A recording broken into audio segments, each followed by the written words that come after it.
शेवट तो भला माझा बहु गोड झाला, माझा बहु गोड झाला, माझा बहु गोड झाला.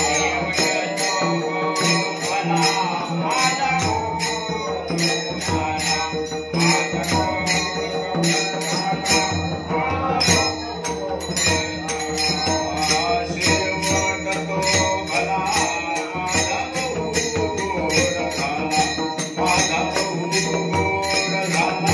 माझा बहु गोड झाला.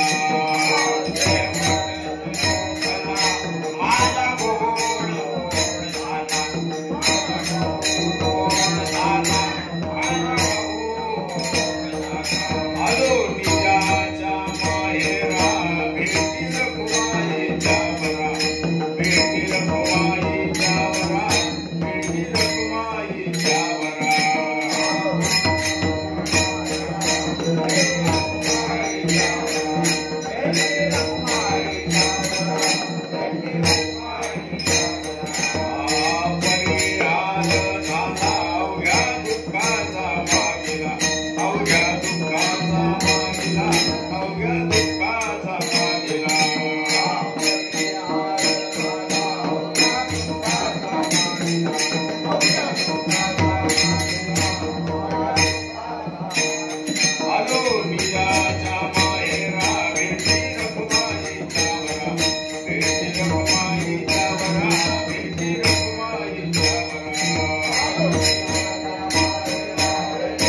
भाऊ गोड झाला आलो निजाच्या माहेरा भेटू रखमाईच्या वरा परिहार झाला अवघ्या दुःखाचा मागिला आलो निजाच्या माहेरा भेटी रखमाईच्या वरा तुका म्हणे वाणी गेली आता घेऊ धनी आलो निजाच्या माहेरा भेटू रखमाईच्या वरा विठाला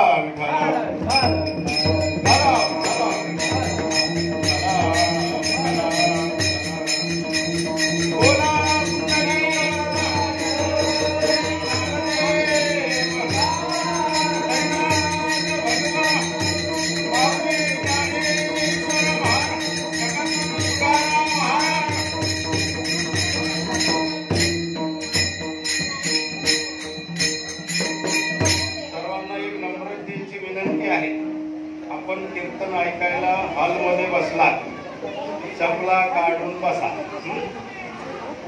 जगण नाही आलं का तुमची गाली ठेवा नंतर घाला हा कीर्तन आहे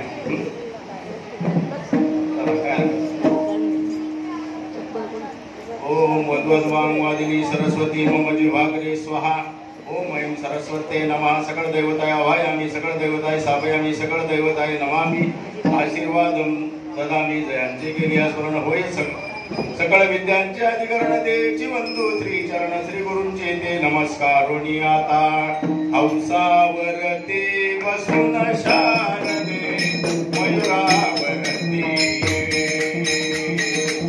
हंसावरती बसून शारदे मयुरावरती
करी मंजुळ गायना हे अंतर्यामी वसुन शारदे मयुरावरती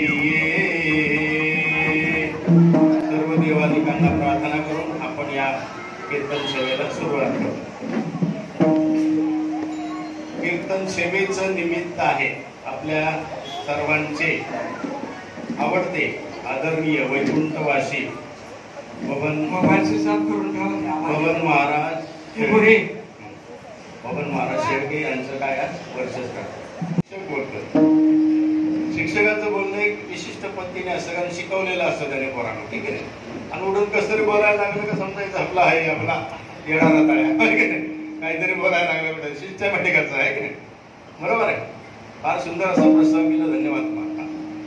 चला काय सांगतो मी नीट ऐका बरं का. कीर्तन 1 तास होईल जास्त नाही होणार. तुम्हाला वाटलं असेल लेट झालाय म्हणून काही माणसं लेट मुद्दाम येतात त्यांना माहिती आहे की नाही एवढा वेळ थांबायचं कोणी आहे की नाही. आमच्या काही इथून उशिरा आल्या बरोबर शेजारीच आहेत ना. चला बरोबर आहे. काय माहितीये का आपल्यातला एक व्यक्तिमत्व गेला त्याच्याविषयी आपल्याला किती आदर आहे ते समजतं आपल्याला आहे की नाही. त्या आदरासाठी घ्यायच्या. आता मी जवळजवळ त्यांच्या बरोबर 90 पासून येत आहे. किती 1990 पासून म्हणजे आता झाली 35 वर्ष बरोबर ते जरी आमचं. आणि काय सांगतो तुम्हाला माहिती आहे का पूर्ण व्यक्तिमत्वाला ओळखून आहे. त्यांच्या बरोबर बांगर बाबा आमचे त्याच्यानंतर गणपत महाराज जाधव या 3-4 मंडळींनी या ऐरोलीमध्ये काही नव्हतं भक्तीची परंपरा चालू. इथे पहिल्यांदा काही नव्हतं भजन नव्हतं काही नव्हतं मंदिर सुद्धा नव्हतं. ही या ठिकाणी नव्या मुंबईतील परंपरा सुरू करणारी माणसं आणि त्यांचं शेवट कशाने झाला पाहिजे, कीर्तन झाला पाहिजे. आता ज्यांनी दारूची परंपरा सुरू केली त्यांचे शेवट दारू पिऊन घातला तरी चालेल, त्याच्यात काय, ती परंपरा आहे ती, बरोबर आहे. हे सगळं सुरू केलेलं आहे आणि दररोज आमचं इथं भेटी असायची, कारण इथंच माझं घरी इथूनच जायचे, दररोज यायचे, घरी यायचे किंवा मग आम्ही इथं मंदिराच्या इथं खाली खुर्चीवर बसायचो. आता हे जाण्याच्या अगोदर सुद्धा दोन तीन दिवस आम्ही तिथं बसलो आणि मला बोलले, ते काय बोलले, मला आता राहावंसं वाटत नाही, जावंसं वाटतंय, आता गेलेलं बरं. माझ्याकडे शब्द त्याने काढले 2-3 दिवस अगोदर आणि नंतर निमित्त झालं. काय झालं, निमित्त झालं. आता एवढं वय 84 वर्षाचं तरी सुद्धा इथून सेक्टर 19ला चालत जायचे, परत चालत यायचे. कोणाला वाटलं होतं का काय झालं, बरोबर आहे. पण आयुष्यामध्ये इतकी संकट आली, इतकी संकट आली, फक्त त्यांना जे तारलं असेल ते भक्तीने तारलं, बाकी काहीच तारू शकत नाही. एवढं सहनच करू. 1996ला त्यांच्या पायाचं जे परिस्थिती झालेली होती हे आता वाचतील अशी शंकाच होती. फार अवघड काम. आणि लक्षात ठेवा, तुम्हाला पैसा तारणार नाही, तुम्हाला जर तारणार असेल तर पुण्य तारेल, बाकी काही तारत नाही. तुम्हाला वाटत असेल कोणाला भरपूर पैसा आहे, इथल्या नाही तर अमेरिकेच्या, दिल्लीच्या डॉक्टरकडे जाऊ, फक्त वाचवते पुण्य. काय वाचवते, हे डॉक्टर वगैरे सगळं निमित्त आहे, हे तुमचं निमित्त आहे. पुण्याशिवाय तुम्ही वाचू शकत नाही. तर तसं अगणित असं पुण्य होतं म्हणून एवढ्या मोठ्या संकटामधून ते वाचले. व्होल्टासला सर्व्हिसला होते आणि मीच त्यांना दादा सांगितलं होतं तुम्ही आता VRS घ्या. कारण का माहिती का, कंपनी बंद करण्याच्या मार्गावर होती, त्यावेळेला जे दिलं ते नंतरही काही मिळालं नसतं, म्हणून कंपल्सरी त्यांना VRS त्या ठिकाणी घ्यायला लावले. आता त्याही वेळेला आमच्या संजय त्यांचे चिरंजीव आहेत, संजय शेळके, अखंड अशी त्यांची त्यावेळेला फार मोठी संकटामधून सेवा केली. 8 महिने जागेवर पडलेल्या माणसाला सेवा करणं सोपं काम आहे का? पाय काही राहिलं ना, ह्या पायात नुसतं हाड होतं, सगळं काढलं होतं, सगळं तासून काढलं होतं. एवढी परत आणि कोणालाच वाटलं नव्हतं की हे मनुष्य वाचेल म्हणून, शक्यच नाही. आता त्याला किती वर्ष झाली, 29 वर्ष त्याच्यानंतर ते राहिले. ते कशामुळे, परमार्थामुळे. त्याच्यानंतर आम्ही काय, हे शिनलकर बाबा, त्याच्यानंतर बांगर बाबा, जाधव बाबा, शेळके बाबा, आमची टीमच असायची कार्यक्रमात. कुठे कीर्तन असलं आम्ही 4 जण किंवा 2-3 जण सगळे मुंबई महाराष्ट्र पालता घालतो. आलं का? तर सांगण्याचा हेतू काय तुम्हाला, की भक्ती जर असेल आणि खरी सेवा असेल तर तुम्हाला ती वाचवू शकेल. पैसा हे निमित्त कारण आहे. विठ्ठला चाललंय, मी जात नाही तिथे, चुकीचं करता सगळं. आपल्या 2-3 तालुक्यांनी धुमाकूळ घातलाय, सगळा विधीचा सगळा पायंडा मोडून टाकला. त्याचा परिणाम आपल्याला भोगावा लागेल. भोगतात बरेच लोक. घरामध्ये सगळं काही संपत्ती, धन दौलत पडलेली आहे, फक्त समाधान वजा झालं, बस, काहीच नाही. बंगले, गाड्या मोठे मोठे, पण मरून राहिले दुकान. त्याचं कारण काय? त्याचं कारण हेच आहे का ते विधी नीट केले जात नाही. अगदी संस्काराचे विधी नीट केले जात नाहीत आपल्याकडे. मी वारंवार पुन्हा सांगतोय तुम्हाला, ते जर नीट केले नाही तर तुम्हाला नारायण नागबळी करून उपयोग नाही. मला सांगा, मी आज तुम्हाला जेवायला घातलं नाही, तुम्हाला जेवायचं होतं, बरोबर आहे, पण उद्या तुमचा पुतळा बनवला मी गव्हाच्या पिठाचा आणि त्याच्या पुढे पंचपक्वान्नाचं ताट ठेवलं तर जेवल का? तुम्ही म्हणताय ना त्र्यंबकेश्वरला जाऊन करून आलो, नाही चालणार. अग्नी संस्काराचा विधी त्याच वेळेला करावा लागतो, नाही केला तर जन्मोजन्मी भोगावा लागेल. दुर्दैव आपल्याकडे दादा. काय माहितीये का, ती दशक्रियेची प्रवचन सुद्धा गोष्टी सांगतात महाराज. कशाला आणताचे महाराज पाठवण करायला तुमच्या कुळाचं समाज काही त्याला माहिती नाही, विधी नाही. हे महाराज लोकांनी विधी सांगितले नाही. दशक्रियेचे प्रवचन म्हणजे काय गोष्टीचं प्रवचन आहे का? त्याला अग्निसंस्कार कसे करावे, दशक्रिया कशी करावी, का करावी हे सांगणाराच महाराज पाहिजे. विठ्ठल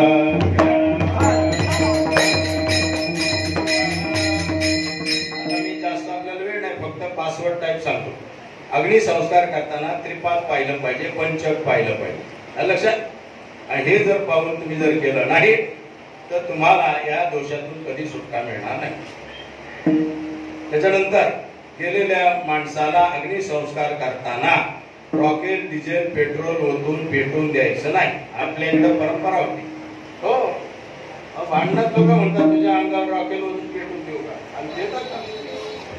झालं ना आमच्याकडे, आमच्या डबेचे डबे राखेल मी जात नाही तसे महाराज. कारण काय माहिती का, चुकीचा विधी केला, तुम्ही जर तिथे हजर असला तर तुम्ही त्याचे भागीदार होऊन तुमच्या डोक्यावर पाप बसलं म्हणून जायचं नाही. सांगितलं केलं तसं तर जातो, मी सांगतो तसं करा. दशक्रियेला पण जात नाही, कारण ते चुकीचे विधी करतात. तर हे करायचं नाही. आमच्या इकडे काय माणूस गेला मग काय ते पेटत नाही, मग टायर बियर त्याच्यावर, अरे याच्या गाडीला चांगले टायर आणि याच्या बरोबर सडके टायर, बंगला बांधला याने, जरा 2000 रुपये खर्च करा ना. तूप आणा, 1 किलो खोबरं आणा, कापूर आणा, बघा कसं पेटतंय, कशाला हे करता. आणि हे जर कोणी केलं त्याला कशातून सुटका नाही. करायचं असेल तर करा, माझं काय म्हणणं नाही. तुम्हाला नारायण नागबळी करा, नाही तर त्र्यंबकेश्वरला बुड्या मारा, तुमची सुटका होणारच नाही. पण नीट करावी. त्याच्यानंतर बऱ्याच ठिकाणी ऐकलं ते वेळ झालं बरं का.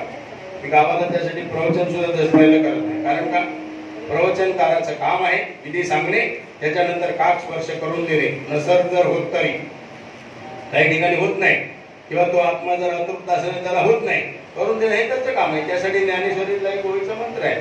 तो ओवीचा मंत्र म्हटलं का तो आत्मा संतुष्ट होऊन बरोबर काक स्पर्श होतो. अजून मी जिथे जिथे कार्यक्रम केले कुठंच असं होणार नाही, आणि झालं तरी मी त्याला स्पर्श केल्याशिवाय, कावड्याला तिथे आणल्याशिवाय राहणार. चुकीचे विधी करतात. नक्षत्र कोणतं होतं हे बघावं लागतं, आणि त्या नक्षत्राप्रमाणे अग्निसंस्काराचा विधी. त्रिपाद जर लागत असेल 4 वाजता सकाळी मनुष्य गेला तर त्रिपादात आणि पंचकामध्ये अग्निसंस्कार करण्यापेक्षा आधी करून टाकायचे. पंचकात गेला आणि 4च्या नंतर 5च्या नंतर त्रिपाद संपत असेल, पंचक संपत असेल तर मग त्याच्यानंतर संस्कार करतोय आपण कोणी. आता हे प्रत्येकाला भोगावं लागणार. त्याला मी तरी काय करणार आहे, शास्त्राने दिले त्याला मानलं पाहिजे. विठाला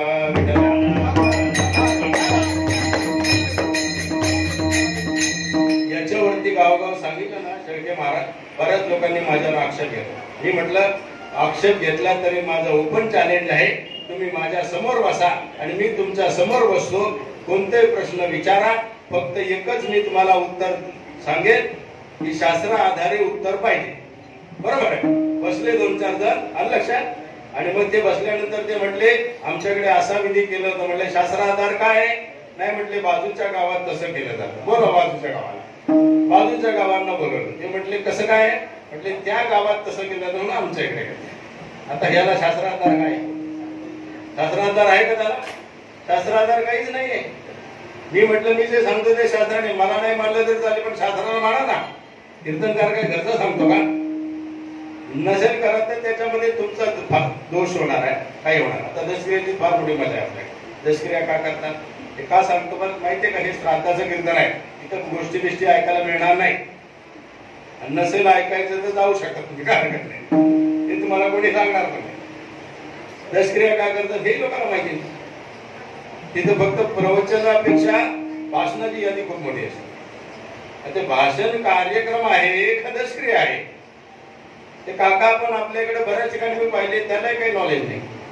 दशक्रियाला म्हणजे केळीच्या पानावर 10 पिंड असे व्यवस्थित करून प्रत्येकाची वेगळी पूजा करावी लागते. अशी नाही चालत. नाक डोळे कान काढून त्या केळीच्या पानावर करून त्याची पूजा करावी लागते. त्याला दशपिंड म्हणतात. ते दशपिंड का करायचे? हा गेला स्थूल देह गेला. स्थूल देह गेल्यानंतर तो सूक्ष्म देहामध्ये प्रविष्ट झाला. सूक्ष्म देह केवढा आहे? सूक्ष्म शरीर एवढं आहे, अंगठ्या एवढं सूक्ष्म देह शरीरामध्ये प्रविष्ट झाला. आता दशपिंड करतात मग तो पिंड ग्रहण करेल का ते सूक्ष्म शरीर? नाही करत ना. मग त्याला पुन्हा स्थूल शरीरात आणल्यानंतरच तो पिंड ग्रहण करेल. यासाठी दशपिंड करावा. समजलं? त्याच्यानंतर पुढे मनुष्य गेला ना, अग्निसंस्कार केल्यानंतर काही कोणी काही सांगते तसं ऐकू नका. केल्यानंतर एक खडा आणतात, जीव खडा. बरोबर आहे? जीव खडा का आणतात? आणतात का? का आणतात मला सांगा. तुम्ही बरेच वर्ष जुने आहेत ना. आणतात लोक, म्हणून आपण नाही. का आणतात जीव खडा? कोणाला आहे का माहिती? पांढऱ्या फडक्यात बांधतात ना. कुठं बांधतात? घराच्या बाहेर. आणि एक दिवस आपल्याला बांधल्यावर कळेल. एक दिवस आपल्याला बांधणार आहे. आपण राहणार आहे त्या पांढऱ्या फडक्यात बांधलं का मग बघत राहणार. हे सत्य परिस्थिती उन्मालित आहे. लोकांना हे सुद्धा माहिती नाही आज आणि कुठल्याही कीर्तनकार सांगत नाही आहे की नाही. तरी तुम्ही त्यांच्या प्रवचनात टाळ्या वाजवता म्हणजे काय सांगायचं आता. गोष्टी सांगून टाळ्या वाजवत सांग म्हणतो त्याला का जीव खडा आणतात. आता तो स्थूल शरीर गेला तो जीव खडा म्हणजे हा सूक्ष्म शरीर त्या खड्यात प्रवेश करतो. माठ फोडतात ना त्या वेळेला तो खड्यामध्ये प्रवेश करतो आणि पांढऱ्या कपड्यात आणून दरवाजाच्या बाहेर बांधला जातो. बाहेर बांधल्यानंतर तुम्हाला तो दिसत नाही माणूस, फक्त खडा दिसतो. पण त्या खड्यामधून तो माणूस 10 दिवस घरामध्ये कोण येतो जातो पाहत असतो. अलग लक्षात. आणि एक दिवस हे लक्षात ठेवा आपणही एक दिवस पाहणार आहे. आता तिथे गेल्यावर कळेल का महाराजांनी सांगितलं होतं बरं का. आपण काही लक्ष दिलं नाही, पाहणार आहे आपण. मग पाहत असतो कोण हसतंय कोण रडतंय काय होतंय. आणि म्हणून बघा 10 दिवस वातावरण कसं असतंय तुमच्या घरात. अगदी त्याची वास्तव्य तिथे असल्यामुळे ते दशक्रिया झाल्यानंतर वातावरण मोकळं होतं. पुढील मार्गाला ते जातात. लक्षात गरुड पुराणामध्ये हे सारं वर्णन दिलेलं आहे. म्हणून विधी कसा करावा हे सगळं दिलंय. पूर्ण मी सांगत नाही, फक्त महत्वाचे मुद्दे सांगतो तुम्हाला. विठ्ठल 10 पिंड केल्यानंतर त्याला स्थूल शरीरात आणल्यानंतर मग तो पिंड ग्रहण करतो. आलं लक्षात.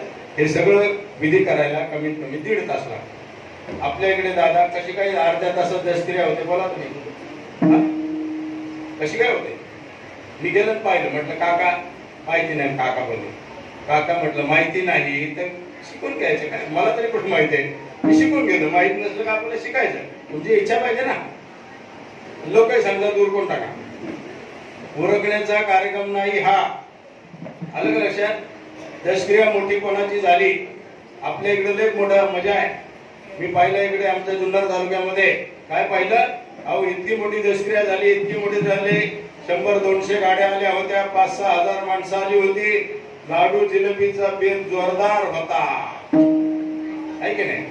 पण मी म्हटलं ज्याची दशक्रिया झाली तो कुत्रा झाला त्याचं काय. तुम्ही इकडे लाडू खाल्ले तर तो कुत्रा झाला. मी नाही सांगत. हंती ते न करा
मोठे गाड्या आल्या.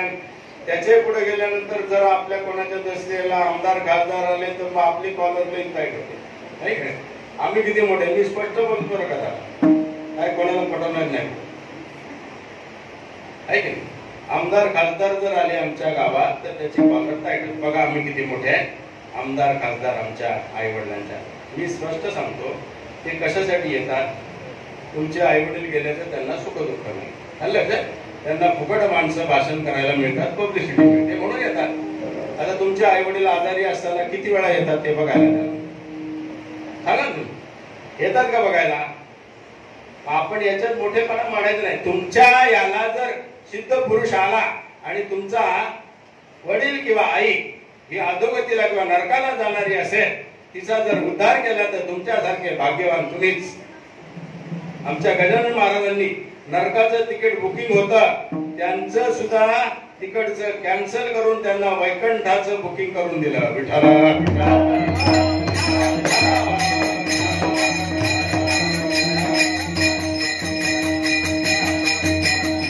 इतर वेळेला तुम्ही काय करता पण विधीचं वाटोळं करू नका.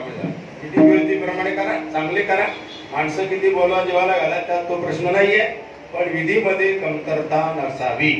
ती जर चुकीची झाली तर परत होत नाही, जन्मोजन्मी तुम्हाला भोगावं लागणार.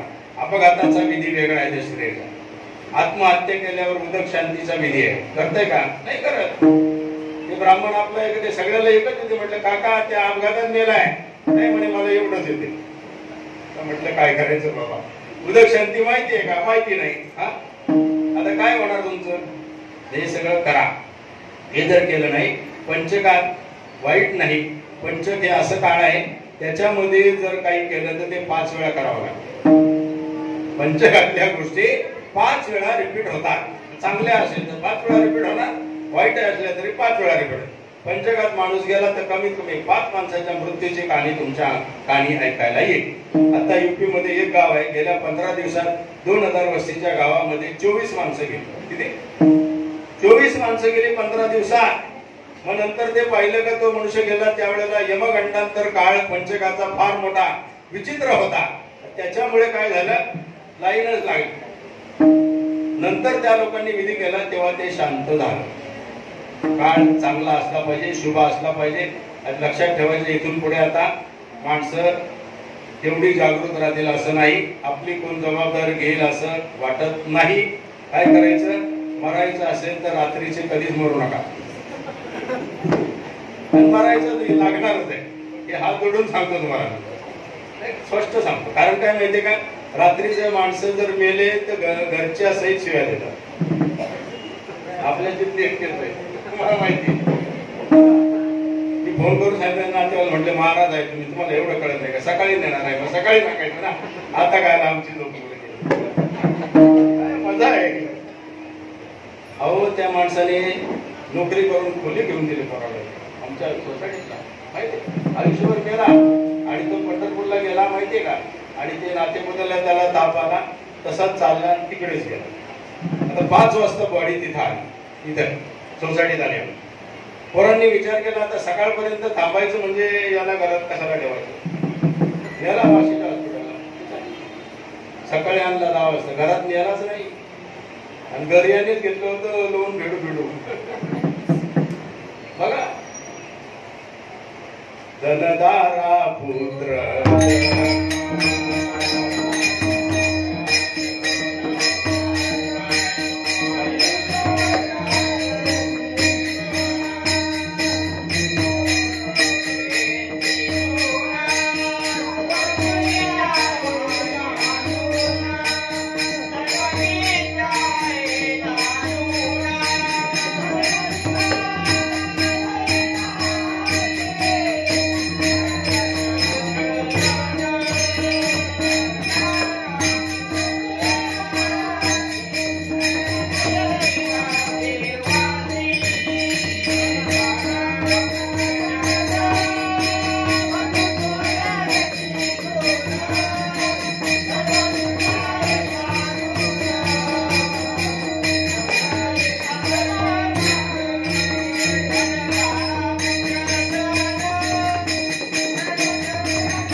सकाळपर्यंत तुम्हाला कुठं नेऊन ठेवतील पता नाही लागायचा.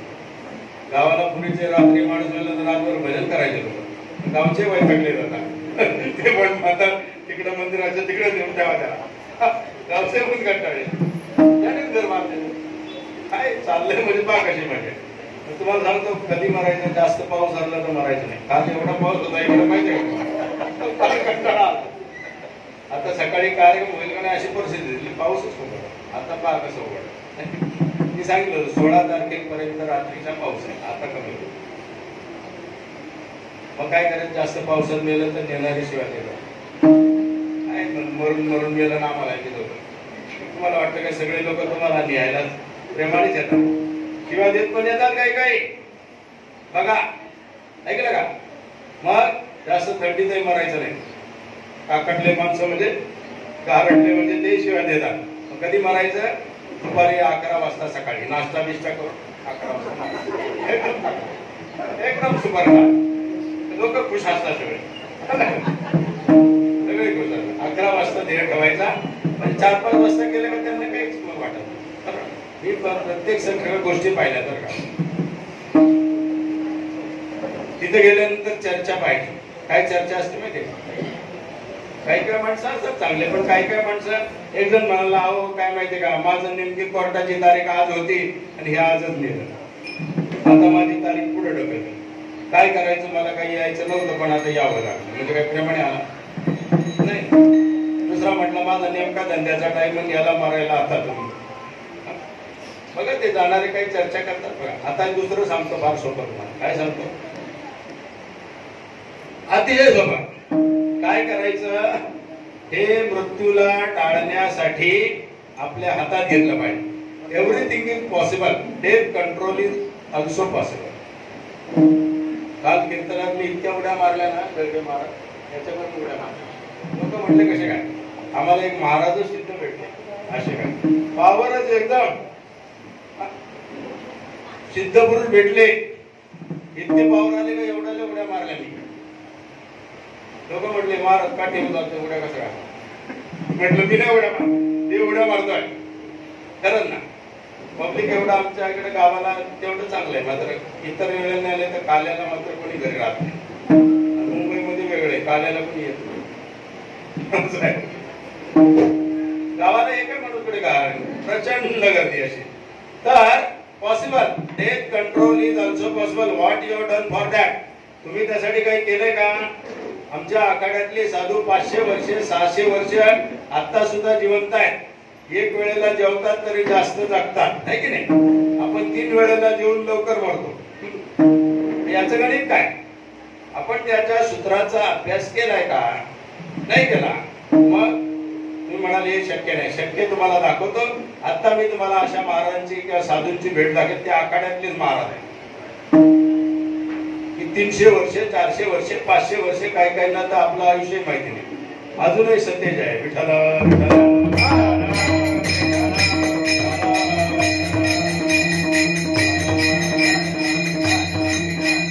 त्याच्या वेळेस मृत्यू कसा आला पाहिजे? उत्तरायण पाहिजे.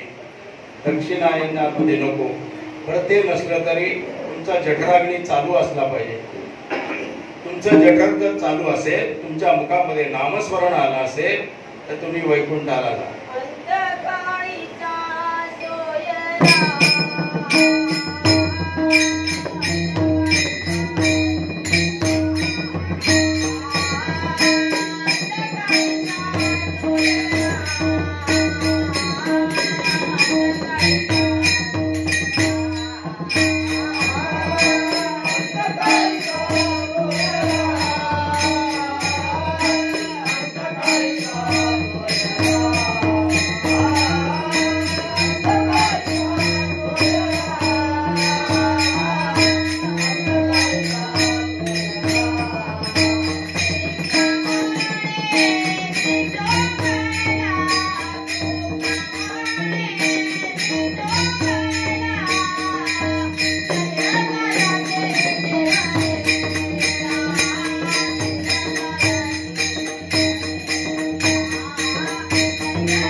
शाळेत पोराला घातलं म्हणजे पास होईल याची गॅरंटी आहे का? पास होईल ना. अभ्यास केला तर. आपण गळ्यात माळा घातल्या म्हणजे वैकुंठाला जाऊ याची गॅरंटी आहे का? कीर्तन केलं म्हणजे वैकुंठाला जाईल याची गॅरंटी आहे का? त्याने अभ्यास केला तर.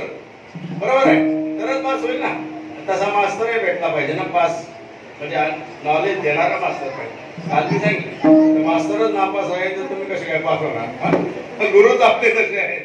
अर्धवट आहे. आपल्याकडे पूर्ण नाही म्हणा. सिद्ध पुरुषाकडे साधूकडे सर्व काही सिद्धी आहेत आणि हे जर केलं तर ते सगळं होणार.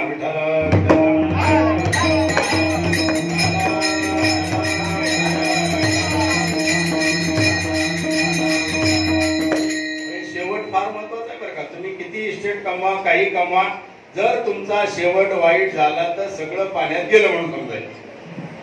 पण शेवटाकडे लक्ष द्या. आता झालंय काय लोकांचं, सगळं पैशाकडे लक्ष आहे, मरण येणारच नाही असं समजून राहिले बरेच. आणि ह्या काळामध्ये आता कल्की अवतार झालेला आहे. कल्की जयंती साजरी केली आम्ही परवा आखाड्यामध्ये.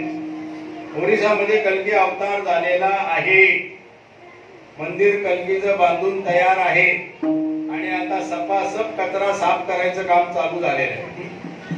कुठे पावसाने मरतात, कुठे भूकंपाने मरतात, युद्धाने मरणार आहेत, कुठे रोगराईने मरून राहिले.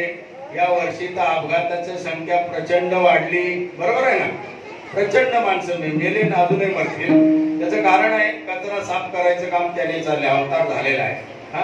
आणि मग तो तुम्हाला खोटं वाटत असेल तर मी तुम्हाला सांगतो, आमच्या आखाड्यामध्ये कधीच खोटं सांगणार नाही. जगन्नाथपुरीचा हा संदेश आहे. कीर्तनकारांना माहित नाही. तर जे आखाड्यात आहे कीर्तनकार त्यालाच माहित काय करणार आहे. जसं आहे गोकुळामध्ये कृष्ण आला ते किती लोकांना माहित होतं. त्यांनी डिक्लेअर नाही केलं मी आले माझा अवतार. ज्या वेळेला खरं काम सुरू करायला चालू केलं तेव्हा कळालं ना. तसं कल्की आलेलं आहे. आता 10 वर्षामध्ये बराचसा कचरा साफ केला की मग बाहेर येऊन समजेल कल्की झाला. विठ्ठलाला विठ्ठला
येथे येशी देवराया ओळखिले तुझं आता कळलाशी मज.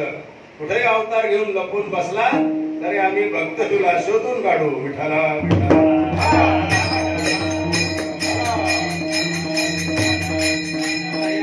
पर्यंत बरस सफाया होणार आहे.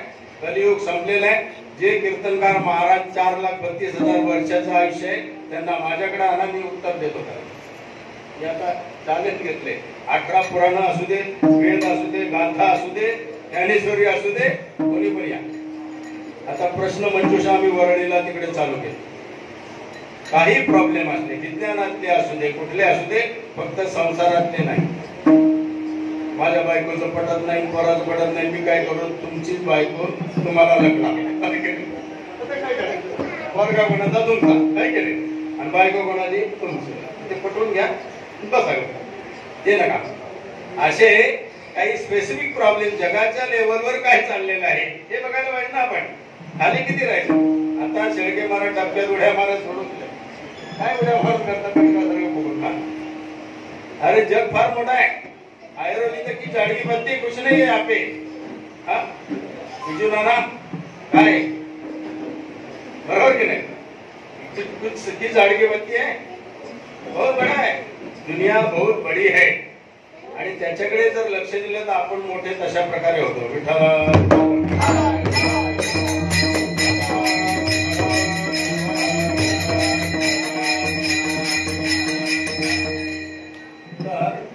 देवाच्या कृपेने आपल्याला हे सगळं कळालं पाहिजे. शेवट गोड झाला कसं समजायचं? फार माणसं आली फार नाही, त्या माणसाला सद्गती मिळाली किंवा त्याला मोक्ष मिळाला, त्याला शेवट गोड झाला असं म्हणतात. साधू संतांची कृपा झाली, त्याला सर्व सिद्धी प्राप्त झाल्या, म्हणजे त्या ठिकाणी शेवट गोड झाला. तुकाराम महाराज आता अभंगाच्या पहिल्या चरणात शेवट तो भाला,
वेळ आपल्याला किती आहे? थोडा आहे ना, प्रमाण वगैरे देऊ नका.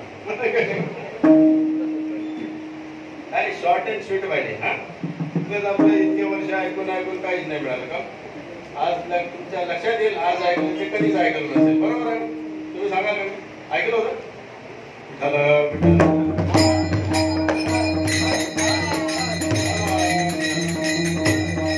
आता दशक्रिया झाल्यानंतर महिना घालायचा असतो तिथीला, आणि एक माणूस पुरुष असला तर जेवायला घालायचा, आणि एक महिला असेल तर महिला जेवायला तिथीला. असं 11 महिने करायचं, आणि 11व्या महिने झाल्यानंतर 12व्या महिन्याला वर्ष श्राद्ध होते. बरोबर? ही शास्त्राची परंपरा आहे. 5.5 महिने कुठून आले कोणालाही अजून सापडलं नाही, मलाही सापडलं नाही. तुमच्याकडे असेल तर त्याचं उत्तर मला पाठवून द्या, काय हरकत नाही. आपण त्याच्यावर चर्चा करू. शॉर्टकट काढला माहितीये का? शॉर्टकट काढले. हे 2च तालुक्यात आहे, नाना कुठंच नाही. बिजू नाना हे कुठंच नाही. आपल्या तालुक्यात सुद्धा मी सांगितलं, कोणीच आला नाही, मी पण शास्त्र घेऊन उभाच आहे. या म्हटलं कोणी तयार केले. काय झालं माहितीये का? एकाला थांबायला वेळ नव्हता 12 महिने, म्हणून त्याने 5.5 महिन्यात उरवलं. लोकांना वाटलं 5.5 महिनेच घालायचे असं झालं. एकाने घातलं का तसं? आपल्याकडे 1 मिनिट पडायला का त्याच्या मागे सगळी मिनिटं पडायला, म्हणजे का पडायचं काही घेणं नाही ते नाही. बरोबर आहे? आम्ही ब्रह्मगिरीची प्रदक्षिणा करत होतो, एक माणूस मागे थांबला, लोंढे गुरुजी आपले, आणि ते असे हात जोडत होते त्या टेकड्याकडे बघून. काही नाही, त्या टेकड्याकडे बघून हात करत होते, दर्शन घेत होते. सगळ्या दिंड्या येऊन थांबल्या. हो काय आश्चर्य पडले, सगळे हात जोडून. आणि नंतर त्यांचं हे असं झाल्यावर डोळे उघडले, म्हटले एवढे माणसं थांबले. अहो म्हटले का दर्शन घेता? मी विचारलं. नाही म्हटलं ते समोरचे हात जोडतात म्हणून आम्ही हात जोडतो. बरोबर, ठीक आहे. मी म्हटलं त्यांनाच पकडलं. मी म्हटलं तुम्ही का हात जोडता? म्हटले माझ्या चपला तुटल्या, त्याने एवढी सेवा केली म्हणून त्यांचं दर्शन मिळतं. आता मागीचं कशाचं घेतलं? असं नका करू. विठ्ठल विठ्ठल. क्वालिफाईड, आपण चांगले आहेत, शिकलेले आहे, विचार करण्याची क्षमता देवाने दिलेली आहे, की वापरा जरा. एक करतो आंधळा म्हणून त्यासारखी आपण काय आंधळी? आंधळी ती तुका म्हणे संसारी, ती नाही हरी ओळखीला. नाही की नाही? शेवट गोड झाला म्हणजे कशाचा शेवट झाला मी सांगतो. शरीराचा शेवट नाहीये या अभंगामध्ये. काय माहितीये का? तुकाराम महाराज असताना अभंग लिहिला म्हणजे ते गेल्यावर असं म्हणता येईल का तुम्हाला? शरीराचा शेवट म्हणतच नाहीये. तुमच्या सगळ्या संकटाचा, तुमच्या अज्ञानाचा नाश झाला, तुमचा उद्धार ज्या दिवशी होईल त्याला म्हणतात शेवट, अज्ञानाचा शेवट. आलं लक्षात? मग शरीर असो किंवा नसो, विठ्ठल विठ्ठल.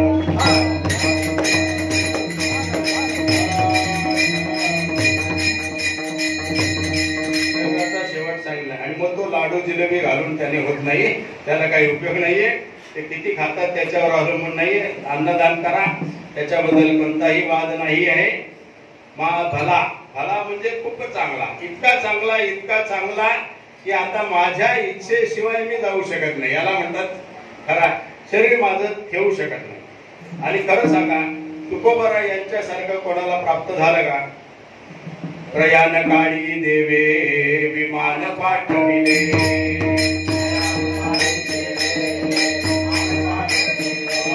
कलिका काळा माझे अद्भुत वर्तविले.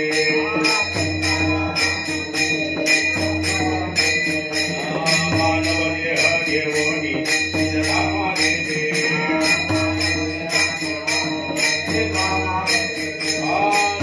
म्हणजे सकळ संसारून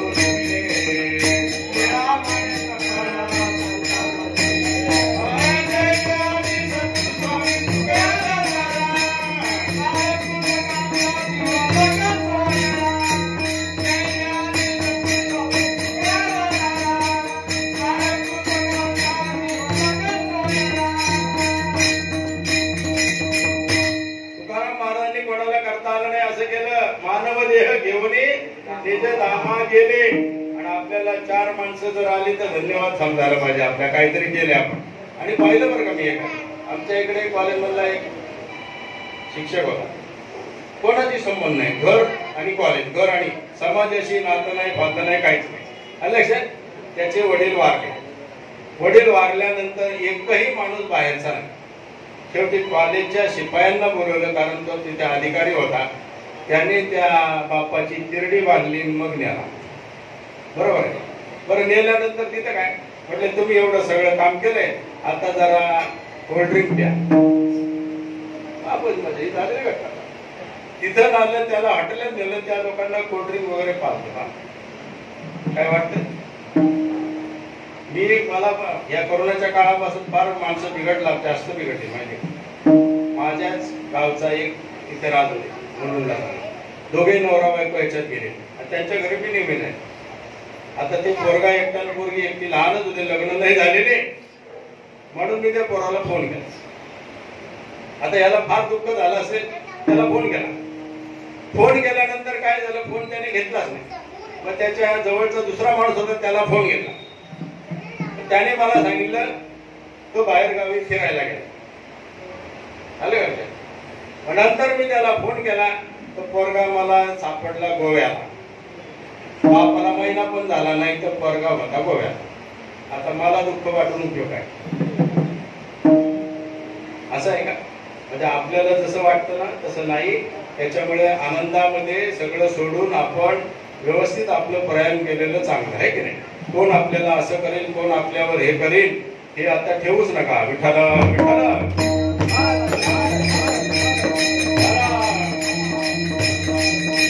हे सुखाचे दिल्या घेतल्याचे अंतकाळीचे नाही कोणी. झाल्या हिन शक्ती नाक डोळे गळते, सांडून या पळती रांडा पोरे. 2-4 वर्ष जागेवर पडून बघा, घरचे लाता घालतात. लाता पाहिले लाता, आमचा चुलता सख्खा, ऐकलं का? मी दुसऱ्याचे उदाहरण नाही सांगत. माझी मामी सख्खी, लक्षात. तरुण काळामध्ये सगळ्यांना कोर्टाच्या केसेस लावल्या, लक्षात. पदर बसून एकेकाला मारलं, लक्षात. आणि शेवटच्या काळाला तिच्याच पोरांनी तिला लाथेने मारलं. हे मी पाहिलं, लाथेने उडवले. काय करणार? Actions and reactions are equal and opposite. तुम्ही जर रिस्पेक्ट दुसऱ्याला देत नसाल तर तुम्हालाही कोणी देणार नाही. आणि अपेक्षांकामी शरीर थकल्यानंतर तुम्ही काहीच करू शकत नाही त्यावेळेला. म्हणून काय राहायचं, समतोल चांगल्या प्रकारे राहायचं आणि जीवन आपलं घालवायचं. विठाला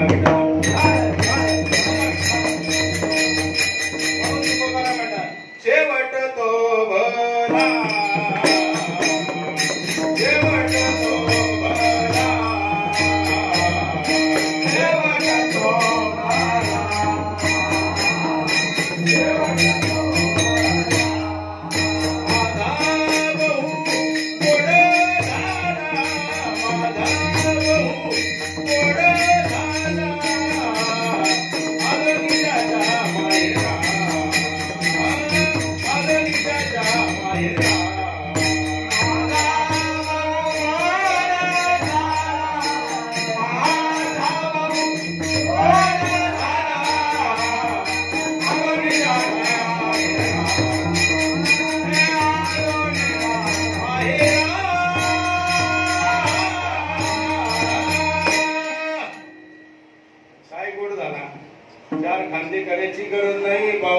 दशक्रियेच्या कुटाळक्याची गरज नाही. दशक्रिया कोणी घालावी, इथं घालावी का तिथं घालावी, काही चर्चेलाच वाव नाही. बरोबर आहे. तरी सुद्धा गेलं की नाही, ठेवलं काही, कोणावर काही संकट नाही, घरच्यालाही नाही आणि बाहेरच्यालाही. किती गोड देह तादात्म्य जाणं म्हणजे शेवट होणे. समज सांगतो म्हणजे परमात्मा रूपी विलीन होणे. शरीर जोपर्यंत तुम्ही मी मला लय गाता येते, मला लय कीर्तन करता येते, जास्त आकडला का सांगला वरचा ठेवत. दोनच वय शंकर महाराज 15व्या अध्यायातल्या पाठ केल्या ना, सगळ्या जगाचा उद्धार. पै तोंड भरो का विचारा, अंतकरणी विषयाचा हारा, परी नातुडे धनुर्धरा, त्रिशुद्धी मी. हे डोक्यावर आणाय पाहिजे आपल्या हातात. बाकी परमात्मा आहे पुढे, तेवढं जमत नाही ना, बाकी सगळं जमते. थोडस काही यायला लागलं का फुगली जाते, थोडस आलं का फुगली जाते. देव म्हणतो असाच फुग, आणि फुगून फुगून फुटून जा. फुगला फुगला फुगला का फुटला, पुढची होईल काय. जिवे सकळ शास्त्रांचा ठराव 353 356. जिवे सकळ शास्त्रांचा ठराव, परी अंतकरणी विषयांचा ठाऊ, ऐसे कोटी एक जन्म जाऊ, परी न पावती माते. अंडरलाईन करा, किती कोट्यावधी जन्म घेऊन जर कीर्तन केली, कशी अंतकरणी विषयाचा ठाऊ, अंतकरणी विषय ठेवून 1 कोटी जन्म घेऊन कीर्तन केली तरी त्याला वैकुंठवासी लिहू नये. मी कोणा सांगतोय, मी सांगतोय का. आपण काय दारू पिऊन मेला तरी वैकुंठवासी, आतंकवादी मेला तरी आपल्या भारतात मोठी परंपरा आहे, त्यालाही वैकुंठवासी दिली, कैलासवासी दिले. काय बिर्याणी खाणारे पण कैलासवासी नाही. आता साधं सोपं सांगतो, माणूस वैकुंठाला गेला का, कैलासाला गेला का, नरकाला गेला, एकदम सोपं. जास्त वेळ घेतच नाही, 5 मिनिटं आहे. टायमाच्या वेळात मी नाही करणार, जास्त नाही करणार. मला भूक लागली असेल पण ही ज्ञानाची भूक आहे. कैलासवासी वैकुंठवासी कधी लिहायचं सांग. गुरुकडे एक चेला होता. चेल्याला सांगितलं गुरुने, आता एक अंत्ययात्रा गेली, तो माणूस वैकुंठाला गेला का बघून. तो गेला तिथे परत म्हटलं काही समज नाही, तो कुठे गेला मला समज. परत दुसरी अंत्ययात्रा गेली, त्याला बघून तो कुठे गेला, वैकुंठाला गेला का नरकाला गेला, नाही समज. मग गुरुने त्याला घालून दिलं, तू इथून चालू पड, जोपर्यंत हे ज्ञान तुला येत नाही तोपर्यंत माझ्याकडे राहायचं. गेला तो परत फिरला 5 वर्ष, त्याला काय झालं नाही, परत आलं. गुरु म्हटले चालता हो, हे ज्ञान घेऊन ये. शेवटी फिरता फिरता एका वेश्येच्या घरासमोर आला. रात्रीचा राहायला जागा नव्हती, तिथंच बाहेर झोपला. झोपल्यानंतर सकाळी एक अंत्ययात्रा आली.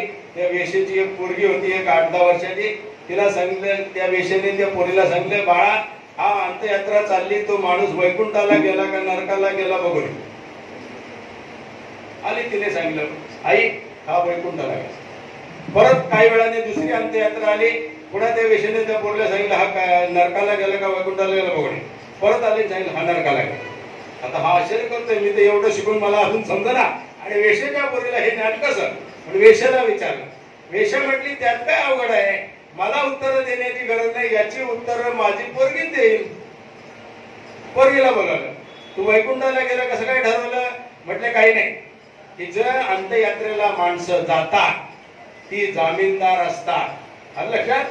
यमराज तिथे हा वकील असतो, आलं लक्षात. आणि त्यांचं शिक्कामोर्तब स्टॅम्प पेपरवर होते.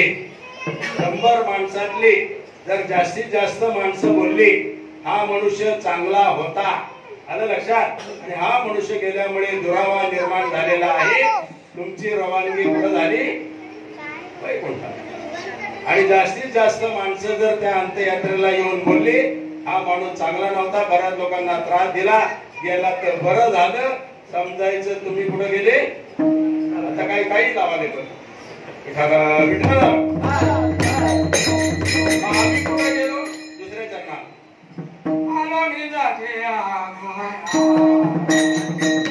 आलो निजाच्या माहेरा.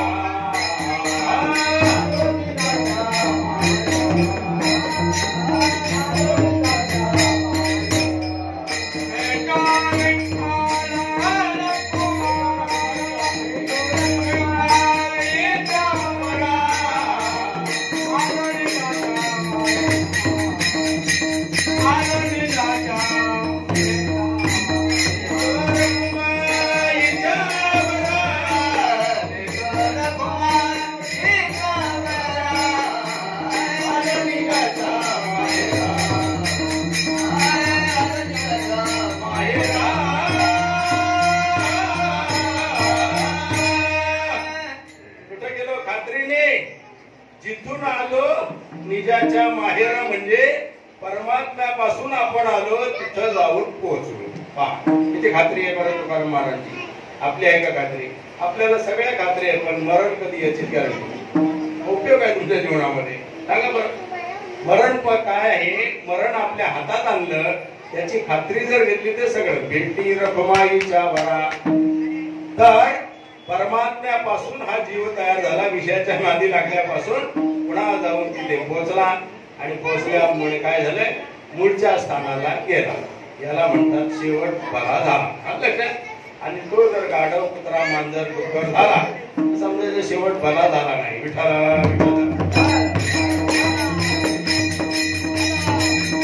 यासाठी केला होता अट्टहास, यासाठी केला होता अट्टहास,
खाली तुमच्या नावाने काही गजर होतं का? लक्षात.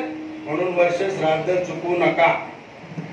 5.5 महिने घालायचे तर घाला, दर महिन्याला घाला, माझं काय म्हणणं. पण वर्ष श्राद्ध चुकू नका. तर तिथं काय असते? आता 11 महिने झाल्यानंतर हा सगळा तुमचा हिशोब करून त्याप्रमाणे तुम्हाला कर्माची गती मिळते. मग तुमचं पुण्य जर बरोबर असेल तर तुम्हाला परत मनुष्य देह मिळेल. तुमचं पुण्य जर जास्त झालं तुम्हाला वैकुंठाची कायमची त्या ठिकाणी रवानगी होईल. तुमचं पाप जर जास्त झालं तर तुम्हाला एक योनी कोटी फेरा, मग लागे वारात नरदेवीचा. मग एक योनी फिरत बसा. आता मला सांगा, मी विचार केला या जन्मात एवढं दुःख आहे आपल्याला स्वातंत्र्य असताना, तर बाकीच्या देहामध्ये किती दुःख असेल. उदाहरणार्थ झुरळ घेतला आपण. झुरळाला राहायला घर आहे का? झुरळाला बायको आहे का? झुरळाला खायला काही आहे का? त्याचं काही बँकेत बॅलन्स आहे का? नाही सांगा तुम्ही. आता त्या काही राहण्याचा ठिकाण नाही, काही नाही, तर ह्या योनीमध्ये किती दुःख असेल आपण विचारच करत नाही. मग आहे की नाही? आपण स्वतंत्र असून एवढा दुःख भोगतोय, तर त्या योनीमध्ये किती दुःख असेल काय विचारच करता येत नाही. गांडुळाचे तसंच आहे, कुत्र्याचंही तसंच आहे, मांजराचं तसं आहे, पशुपक्ष्यांचंही तसंच आहे. अनंत दुःखाचा डोंगर आहे आणि हे सगळं भोगल्याशिवाय मग परत तुम्हाला संधी मिळणार नाही. पण नरदेह ही एक संधी आहे भगवंताची प्राप्ती करून घेणे आणि आपला उद्धार करून घेणे. तुकोबाराय म्हणतात, मला ती संधी मिळाली आणि मी ती प्राप्त केली म्हणून शेवट तो भला माझा बहु गोड झाला. इथून आलो तिथं मी गेलो, आलो निजाच्या माहेरा, परमात्म्यामध्ये विलीन झालो. म्हणजे नेमकं काय झालं? परिहार झाला, परिहार झाला,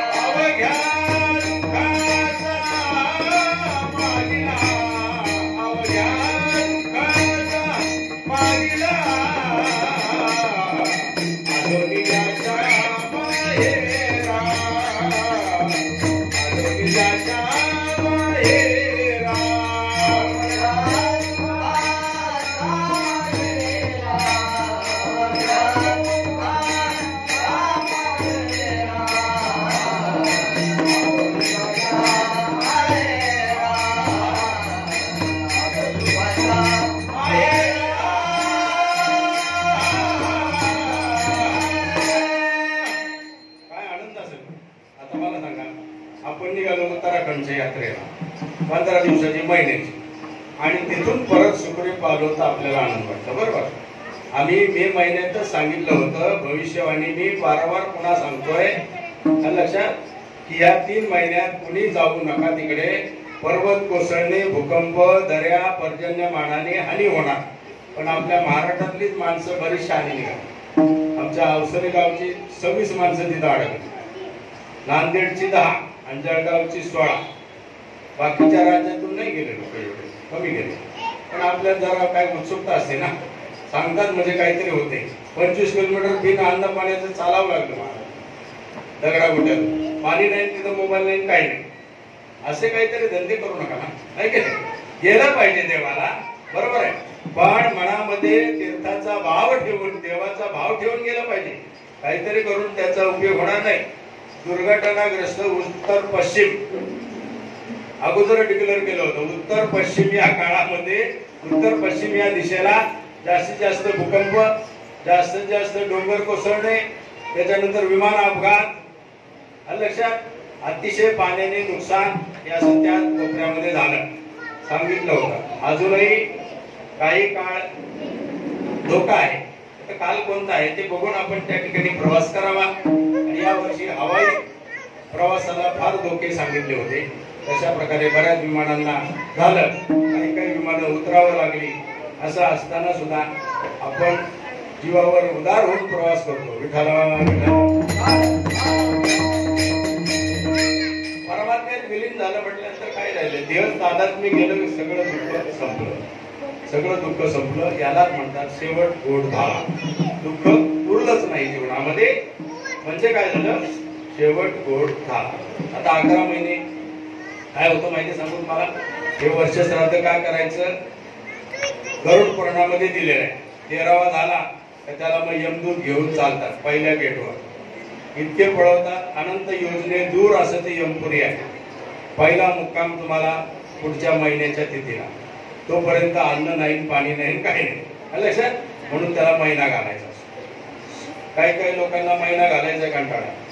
मी त्यांना म्हटलं तुम्हाला एवढा कंटाळा आहे ना, तर काय करायचं माहितीये का? आपण जे जेवण करतो घरात तेच नैवेद्य म्हणून ठेवा. काय करत पण ठेवा, त्याला उपाशी मरू देऊ नका. तुम्ही जर पुण्य केलं असेल तर तुम्हाला नीट घेऊन जातात, आणि पुण्य जर केलं नसेल, पाप अधिक असेल तर मारिती, झोडीती, तोडीती, निष्ठुर यमाचे किंकर बहु साल. अशा प्रकारची परिस्थिती. मध्ये एक वैतरणा नदी, काय पहिल्या गेट पर्यंत मी जाऊन परत आलोय म्हणून सांगतो तुम्हाला. मध्ये एक वैतरणा नदी. वैतरणा नदी म्हणजे त्याच्यामध्ये पाप जर असेल तर मग ते कृमी कीटक आहे त्याच्यात टाकून दिलं जाते, आणि मग तुम्हाला जाणं मुश्किल आहे. पण तुमचं जर पुण्य असेल तर तुम्हाला त्या ठिकाणी एक गाय आहे, होडीमध्ये बसून तुम्हाला पलीकडे नेलं जाते. असा 11 महिने प्रवास केल्यानंतर 12व्या महिन्याला मुक्कामी आलो यमपुरीच्या. आता यम राज त्या ठिकाणी तुमची कुंडली पाहून, सगळं बघून तुम्हाला कोणता जन्माला पाठवणार तसं पाठवणार. जसं आता हे शेळके बाबांचं हे वर्ष श्राद्ध आहे. अनंत काळ आम्ही त्यांच्या बरोबर काढला. अखंड भक्ती जीवनामध्ये केली, आणि त्याच भक्तीने त्यांना त्या ठिकाणी टिकवलं. आमचे कोकराळे महाराज आहे, ही जोडी नेहमी चालायची, आहे की नाही? त्या मंदिरातून निघाले का त्या मंदिरामध्ये, तिकडून निघाले का इकडे. अखंड त्यांनी कुठेही चुकवलं नाही. असं महात्म्याला परमेश्वर सद्गती देऊ त्यांची इच्छा होती. फार फार इच्छा होती. काय होती? आनंदाने जाईल. कारण त्याच्या अगोदर मला 2-3 दिवस त्यांनी सांगितलं, आता मी राहण्याची इच्छा करत नाही, आता मला जाण्याची इच्छा झाली. असं 2-3 दिवस आधी मला बोलले. इथंच मंदिराच्या खाली खुर्चीवर बसून. तसं झालं. ते काही निमित्त लागते. निमित्त काही असेल त्यामुळे मनुष्य गेला, पण तसं काही नसते. ते आपोआप संजय आणि त्यांची बहीण पुष्पाताई कुठे आहे? धन्यवाद तुम्हाला, धन्यवाद. दोघांनी चांगल्या प्रकारे सेवा केली. कारण इतकं दुःख प्रचंड, मला सगळं माहिती आहे. ते सगळं त्यांच्या आईला पण 3 वर्ष जागेवर पडून होत्या. प्रचंड अशी सेवा केली, आणि तुमच्या या ऋणामधून उत्तीर्णता प्राप्त हो, आणि भगवान तुमच्या कुळाच्या सर्व दोषाचा परिहार करो. अनंत वासुकी शेषम पद्मनाभम च कमलम शंखपालम धृतराष्ट्रम तक्षकम कालिया तथा एता निनवनागानि स्वरोति नित्यम नागदेवे नमो नमः. शंकराय नमो नमः. काल सर्पही राहणार नाही, पितृदोषही राहणार नाही आणि काही राहणार नाही. सर्वांचं कल्याण होईल. विठोबा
सर्वांना या ठिकाणी धन्यवाद. आपण प्रेमाने या ठिकाणी आला हीच त्यांना खरी काय आहे श्रद्धांजली आहे.